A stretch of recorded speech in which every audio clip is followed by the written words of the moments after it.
순천대학교 평생교육원 문화탐방 지도사 강사 정종민입니다. 남도문화탐방 강좌 3강입니다. 제3강은 호남의 정자모델 담양 면왕정을 탐사하겠습니다. 면왕정이란 뜻은 굽어보면 땅이요 우러러보면 하늘이라는 그런 뜻인데요. 송수는 박상의 제자입니다. 광주에서 제일 명성이 높은 성씨를 기고박이라고 합니다. 기대승, 박상, 고명경 장군입니다. 1547년 중종실력을 찬수했고요. 찬수라는 얘기는 책임자를 했다는 얘기입니다. 개성, 부유수, 대사헌, 이조참판 이런 벼슬을 지냈고요. 사론을 편다는 제목으로 충청도 서천으로 유배를 가게 됩니다. 이듬해에 다시 복직해서 선산도호부에 있으면서 1533년 면왕정을 건립하게 됩니다. 중앙에 구들방이 있고 사방으로 마루가 있는 형태입니다. 면왕정이 호남 정자의 모델이 되었는데요. 가운데 구들방이 있고 마루가 형성된 그런 형태는 송순이 독자적으로 독창적으로 지은 정자입니다. 마지막 벼슬은 한성부 판윤과 의정부 우참찬을 지내다 낙향해서 제자를 기르게 됩니다. 그의 제자는 고봉 기대승, 제봉 고명경, 석천 임억령, 백호 임재, 사함 박순, 송강 정철 등 기라성 같은 제자들이 있습니다. 낙향하여 면왕정을 짓고 제자들을 길러내는 한편 호남의 누정문학을 이끌어가는 중심으로 자리를 잡습니다. 소세원 양산보와 시경정, 임억령, 환벽당, 김윤재, 피람서원, 김인우 등과 교류하면서 많은 문학작품을 남기게 되죠. 그의 제자 고봉 기대승은 태계이황과 사단칠정론을 가지고 8년여 논쟁을 벌여 어느 정도 관철시킵니다. 사단칠정론이라는 것은 사단과 칠정이 있는데 사단과 칠정이 동시에 발현된다는 것이 이기 이론론이고요. 사단과 칠정이 사단이 먼저 마음에서 생기고 칠정이 후에 된다는 게 이기 이원론인데요. 이게 영남학파와 기호학파의 굉장히 다른 큰 특징이 되겠습니다. 여기에 태계유황 선생님과 8년에 걸쳐서 논쟁을 벌여 어느 정도 관철시켰다고 하는 것은 고봉 기대승 선생의 굉장히 큰 학문을 우리가 거기서 읽을 수 있고요. 고명경 장군은 의병장으로서 진주성 전투에서 아들과 같이 순절해서 광주 포충사의 불천이로 모시게 됩니다. 불천이라는 것은 우리가 고택에서 제일 중요시하는 것이 봉제사 접빙객입니다. 봉제사라는 것은 제사를 모시는 것하고 접김객, 그것은 손님들을 접대하는 것이 큰 일인데요. 그 중에 불천이라는 것은 사대봉사가 끝난 후에도 계속 모신다는 그런 뜻이 있습니다.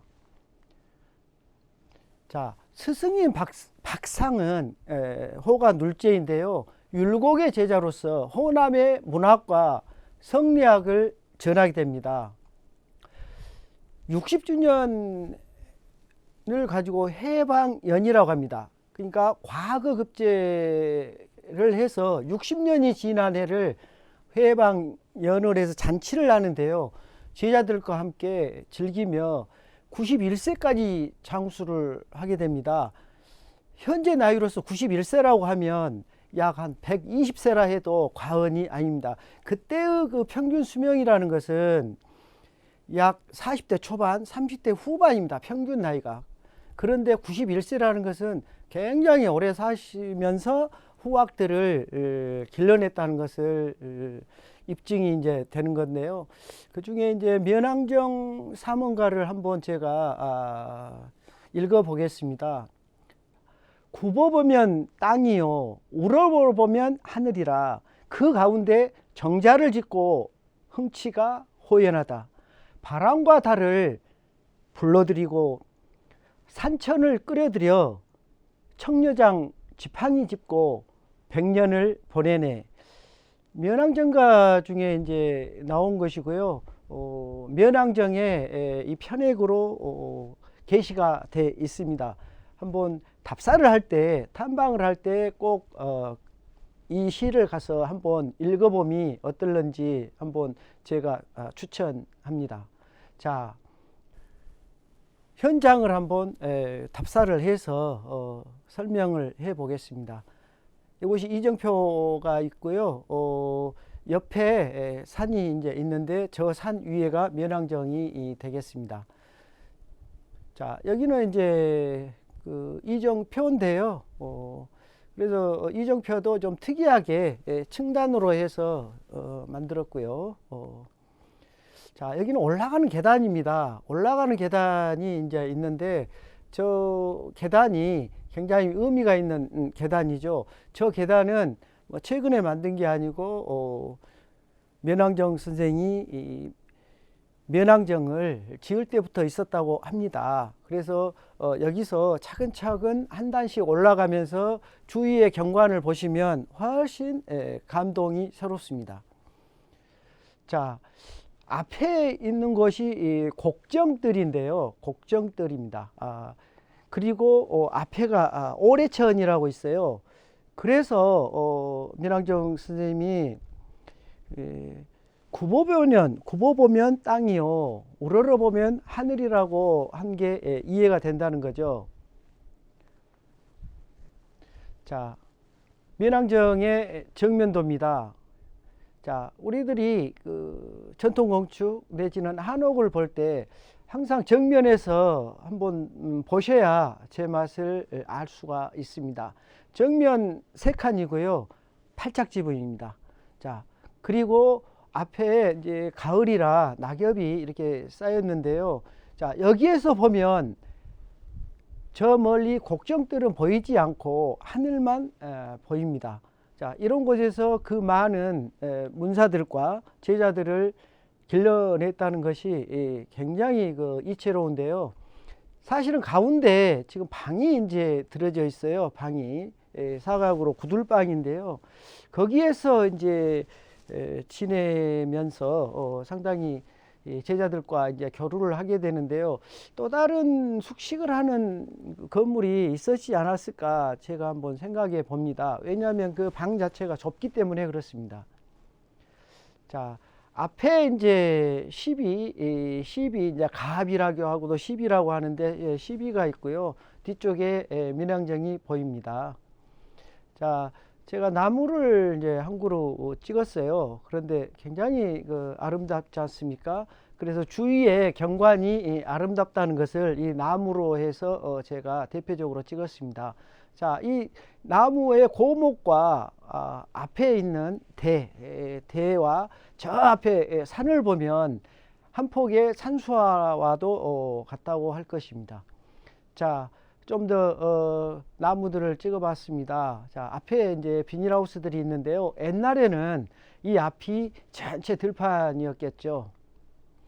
자, 그리고 이제 멀리 이제 산을 좀 중심으로 이제 찍었습니다. 그래서 그 하늘에 이제 구름이 이렇게 이제 뿌옇게 있는데요. 어쨌든 멀리 그게 이제 풍수식으로 조산이라고 합니다. 밖에 있는 건 안산, 멀리 있는 건 조산이라고 하는데 멀리 조산이 저렇게 희미하게 보입니다. 그리고 밑에서 이제 위로 찍은 사진인데요.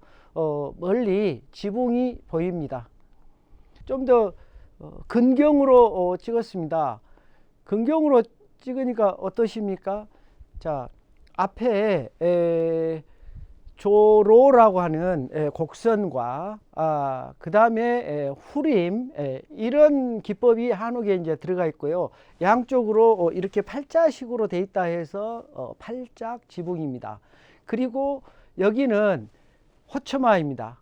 호처마이고요. 부연이 없습니다. 자, 그리고 이제 마루가 돼 있고요. 그래서 마루에 이제 어떤 분이 좀 앉아 계십니다만은 저기에서 저 곡정대를 봤을 때 상당한 시심이 났겠죠. 자, 이것은 처마인데요. 자, 서카레와 처마가 만나는 곳에 있는 것을 우리가 추녀라고 합니다. 추녀 위에 있는 것을 사례라고 하는데요. 그 사례는 겹처마일 때, 부연이 있을 때 쓰는 거고요. 호처마일 때는 추녀만이 있고요. 절 꼭대기에 있는 것을 망세라고 합니다. 망세라고 합니다. 그리고 이제 그 밑에 난간식으로 이제 이렇게 돼 있는 것이 있는데요. 그걸 머름이라고 이제 하는 부재인데요. 이런 부재들이 다 모여서 어떤 전통 건축을 이루는 요소입니다. 그리고 서카레 부분을 보시면은 서카레는 항상 우리나라 전통 건축은 선자연 서카레라고 합니다. 선자연 서카레. 일종의 이제 부채식으로 됐다는 것이죠. 자, 좀 더 근경으로 더 가봤습니다. 가운데 구들방이 있고요. 그 다음에 위에 합각이 있고요. 자, 그 다음에 조로가 있고요. 그 다음에 활주가 있습니다. 양쪽에 있는 것을 활주라고 합니다. 활주는 처짐을 방지하지만 또 모양도 내기 위해서 설치를 합니다. 대청 마루인데요. 우리가 항상 한옥에서는 정자형 우물마루라고 합니다. 그래서 우물마루라고 하는 것은 바로 뜯어낼 수가 없고 이렇게 홈입하여서 한쪽으로 해서 이렇게 수리보수가 되는데요. 우리나라만의 그 특징입니다. 일본은 장마루라고 해서 이렇게 포개서 이렇게 나가게 되거든요. 그래서 우리나라의 전통적인 마루는 항상 우물마루라는 것을 우리가 좀 염두에 두실 필요가 있습니다. 자, 우물마루의 아름다운 모습입니다. 자, 우리 이제 천정을 보면 중간에 있는 게 눈썹 천정이라고 하고요. 자, 이쪽으로 있는 서카레가 있고 옆으로 되어 있는 게 이제 편액인데요. 편액이라고 하고 밑으로는 그 주련이라고 했습니다. 그리고 저 끝에 모여 있는 것이 이제 선자연 서카레라고 했습니다. 부채처럼 생긴 곳입니다. 것입니다. 자, 여기서 중간에 지나간 게 탭보, 아래쪽은 이제 탭마루라고도 합니다. 그래서 이쪽에 면왕정이라는 편액으로 해서 당호가 붙여져 있고요. 그 다음에 좀 더 자세히 보면 저게 이제 중간에 기둥 위에 서 있는 걸 주두라고 하고 저것을 봉황의 이제 머리라고 합니다. 봉황의 머리라고 하는데요. 보통 저걸 뺄목이라고 하는데 저 뺄목을 봉황의 머리로 한다든가 새의 날개로 한다든가 이렇게 많이 합니다. 새의 날개로 했을 때는 그것을 입공식이라고 하죠. 그래서 입공식에도 초입공이 있고요. 2입공이 있고 3입공이 있습니다. 그래서 그 입공식은 임진왜란 이후에, 그러니까 1592년 이후에 주로 우리나라에서 쓰여졌던 그런 양식이죠. 그래서 이제 그 이전에는 우리가 주로 이제 고택이나 우리가 사찰, 향교에 가면 주심포식이 있고요, 다포식이 있습니다. 그래서 우리나라 그 양식은 주로 주심포식, 다포식, 입공식, 그 다음에 이제 뭐 다른 것도 조금 몇 가지 양식이 한두 가지가 있습니다만 주로 이 세 가지를 염두에 두시면 되겠습니다. 자, 보시면은 새의 날개처럼 쫙 올라갔습니다. 이것을 입공식이라고 합니다. 주로 조금 격이 낮은 건물이라고 하면 정자나 루나 고택이나 이런 데는 주로 입공식을 쓰는데요. 실제 세종대왕 이후에 상당히 주택법을 강화해 가지고 아까 겹쳐마나 이런 그 양식을 못 쓰게 규제를 했습니다. 그러나 이제 정자에는 주로 입공식을 주로 많이 썼죠. 그래서 이제 이쪽에 보면 이제 뭐 첨차라고 하는 것도 있고 근데요. 이제 그런 것은 공학적으로 너무 어려운 것이니까 좀 빼고 제가 설명을 하자면, 그 다음에 받치고 있는 것은 그 소로라고 하는데요. 소로 수장 집이라고 합니다. 저 받침으로 이제 돼 있는 집을. 그래서 주로 정자에는 이제 이런 좀 격이 낮은 것을 쓰고요. 제가 방 안에를 찍어 봤습니다. 방 안에를 찍어 봤더니 저런 가마가 있더라고요. 그래서 아마 모르겠어요. 우리 그 면왕정 선생님이 계실 때 타고 다녔는가는 모르겠습니다만은 어쨌든 이런 가마를 타고 4명이 들었다는 것입니다. 그리고 이제 저쪽에 이제 문을 보면 3살 문인데요. 가늘다는 뜻입니다. 그런 문들이 이렇게 있고, 이게 구들 가운데 있는 구들 방이 되겠습니다. 자, 또 바깥에 이제 천정을 보면 이게 이제 정통적인 우물 천정입니다. 딱 보면 한자 우물정자처럼 생겼죠. 이걸 이제 판으로도 할 수 있고요. 일반적인 이제 판이 아닌 다른 부재로도 설치를 하고 합니다. 자, 3살 문에 아름다운 빛이 들어오고 있습니다. 자, 편액의 면왕정입니다. 이 면왕정의 뜻은 앞서 얘기했듯이 굽어보는 땅이요 우러러보면 하늘이라는 그런 정자의 뜻이 있습니다. 자, 이것은 이제 그 편액에서 면왕정기를 적어 놓은 것인데요. 그래서 이제 이런 편액을 보시면 상당히 좀 우리가 좀 유의해서 볼 것은, 뭐 안에 한자를 다 알 수는 이제 없습니다만은 맨 처음에 써진 권두원, 그 다음에 마지막에 이제 낙관이랄지 누가 썼느냐 이런 것을 좀 유심히 볼 필요가 있습니다. 이게 이제 안쪽에서 밖에 이제 곡정들을 보고 이제 찍은 것입니다. 그럼 명암 대비가 이제 딱 되죠. 그러면 저 기둥과 기둥 사이 위에 석칼에 밑에 대청으로 인해서 하나의 동양화의 하나의 그림이 되는 거죠. 지금은 이제 밖에 비닐하우스도 있고 이제 그렇습니다만은 옛날에는 저 부분이 전부 푸른 초원이랄지 갈색이랄지 계절마다 달라지는 하나의 화면이 되겠죠. 자, 여기도 이제 대청에서 찍어본 것인데요. 우리들이 항상 어디를 답사를 하거나 뭐 탐방을 할 때 꼭 대청 마루에 앉아서 밖을 한번 보셔야 돼요. 그래야 앞에 살아갔던 그곳에서 살았던 분의 정말 그 아름다운 모습을 내가 느낄 수 있거든요. 그런데 주위만 둘러보고 안에 올라가 보지 않으면 정말 거기에 참맛을 알 수가 없습니다. 그렇기 때문에 저는 항상 어디를 가면 꼭 대청마루에 올라가 봅니다. 다만 올라가지 마시오 이제 써놓은 것이 많이 있는데요. 그래도 양해를 얻고 한번 가보시는 게 좋아요. 사실은 요즘에 한옥도 이제 많이 개방을 해서 뭐 답사자들의 이제 숙식도 이제 제공하고 이렇게 해서 이제 공생을 하게끔 이렇게 다 만들어져 있습니다. 이제는. 그러니까 꼭 한번 답사할 때는 꼭 마루에 앉아서 멀리 한번 보시는 것이 굉장히 이제 도움이 되리라고 보고요. 자, 이것도 마루에서 바깥 뒤쪽 뜰입니다. 아까는 이제 곡정뜰을 봤고요. 이번에 이제 뜰을 봤는데요. 저 뜰이 지금 저쪽에 이제 조경이 이제 다 돼 있었는데 지금은 이제 마당 쪽으로 이제 낙엽이 지금 돼 있어 가지고 그러는데요. 여름에는 이제 조금 그 부분이 이제 이렇게 이제 노출이 이제 돼서 화초가 좀 있을 것이고요. 그러나 우리들이 분명히 알아야 될 것은 한옥에서의 마당의 개념은 항상 비어 있다는 것. 그래서 다목적 용도로 쓰인다는 것. 그것은 우리가 항상 염두에 둬야 합니다. 내가 집을 또 서원을 정자를 잘 가꾸기 위해서 거기다 화초를 심는다 하면 한옥의 진정한 의미의 뜻이 없어지는 거예요.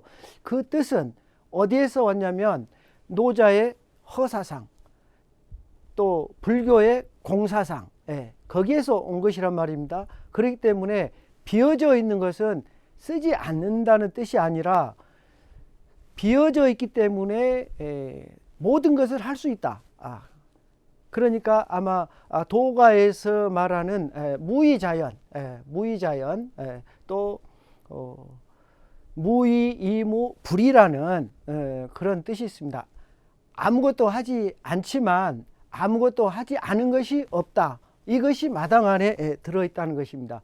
그렇기 때문에 물론 뭐 정자니까 마당이 없을 수 있어요. 하나 마당에 대한 우리가 그 뜻은 우리가 의미를 하면서 한번 답사를 해보는 게 아주 좋으리라고 생각합니다. 그리고 아까 설명을 했던 저 위에 선자석하리랄지 편액이랄지 그 다음에 이쪽으로 가는 게 이제 돌인데요. 돌이랄지 이런 것하고 그 어우러짐도 우리가 염두에 두면서 감상을 하면 굉장히 그 새롭습니다. 그래서 우리가 지호락감이라고 합니다. 암과 좋아함과 즐기는 것, 느끼는 것, 이것이 하나로 되면서 답사의 즐거움이 배가가 되겠습니다. 그리고 이제 제가 자꾸 편액을 찍어서 보이는데요. 그리고 이제 그 편액 위에 석칼에 이런 것들이 있어서 제가 자꾸 편액을 찍어 봅니다. 자, 아까 이제 또 보였었던 그 태포인데요. 이런 부분도 상당히 염두에 두고 우리가 좀 봐야 될 부분이고요. 여기에서 좀 중점적으로 봐야 될 건 이제 주두입니다. 주두란 건 기둥의 머리를 얘기를 하는 것인데 그 머리 그 아랫부분에 있는 부분을 보시면 다 그 뺄목인데 뺄목을 장식적으로 다 만들었어요. 장식적으로 했다는 것은 구조적인 것과 미를 동시에 해결했다는 그런 의미인데요. 우리의 전통 건축은 전부 그런 식으로 그냥 헛되이 그냥 힘만 받는다, 미만 생각한다, 그런 부재들이 거의 없습니다. 동시에 충족을 하게끔 다 부재를 사용합니다. 그러니까 우리 선조들이 얼마나 슬기롭고 그 영리함이 묻어나 있는지 우리가 느낄 수가 있습니다. 좀 주두를 자세히 보시면 그 아름다움을 느낄 수가 있고요. 자, 좀 더 편액과 석가래와 주두와 어우림입니다. 이렇게 올라와서 이렇게 만나는 대각, 이런 것을 한번 유심히 보시면 좋겠고요. 밑에 이게 이제 첨차인데요. 받치고 있지 않습니까? 그래서 소로를 이제 받쳐주는, 그래서 항상 아까 제가 말씀드렸던 어떤 구조재이면서도 또 이렇게 받쳐주는 아름다움이 저 안에 이제 숨어 있습니다. 자, 제가 큰 나무를 한번 찍었습니다. 자, 우리의 삶이 얼마나 짧은지, 물론 요즘에는 뭐 100세 시대 이렇게 합니다. 하나 100세까지 산 사람이 몇이나 되겠습니까? 유한한 우리 시간 속에서 우리들은 겸손해야 하고요. 이런 선인들, 선조들을 봤을 때 우리는 거기에 굉장히 겸손해집니다. 그래서 다시 한번 위쪽에 그 부재들을 보면 굉장히 아름다움을 느낄 수가 있고요. 그 면왕정에 가면은 설명의 부분이 있습니다. 그러나 설명은 간단하게 이제 되어 있기 때문에 어디를 답사를 가게 되면 좀 더 공부를 해가지고 가서 보면 훨씬 느낌이 새롭고 감명을 받을 수 있다는 것입니다. 그리고 이제 어디를 가면 한번 조금 뭐 한문이 되면 이제 좋고요. 한문이 안 되더라도 해설로 해서 저런 비가 있습니다. 이런 것도 한번 읽어 보시고요. 그랬으면 더 훨씬 답사를 하는 그런 감정이 굉장히 이제 새로워지리라고 봐요. 면왕정 송순 우리 선생님의 어떤 그런 부분을 우리가 삶을 조명해 보고 그 다음에 면왕정을 설명을 해 드렸는데요. 이곳에서 어떤 정자의 모델을 한번 보시고 또 이곳에 가셔서 그 사람이 어떻게 살았는가를 한번 해보면 굉장히 감명이 오리라고 생각합니다. 오늘 면왕정 답사를 통해서 많이 배웠으리라고 보고요. 앞으로 계속해서 우리 순천대학교 평생교육원 문화탐방 강좌를 시청해 주시면 감사하겠습니다.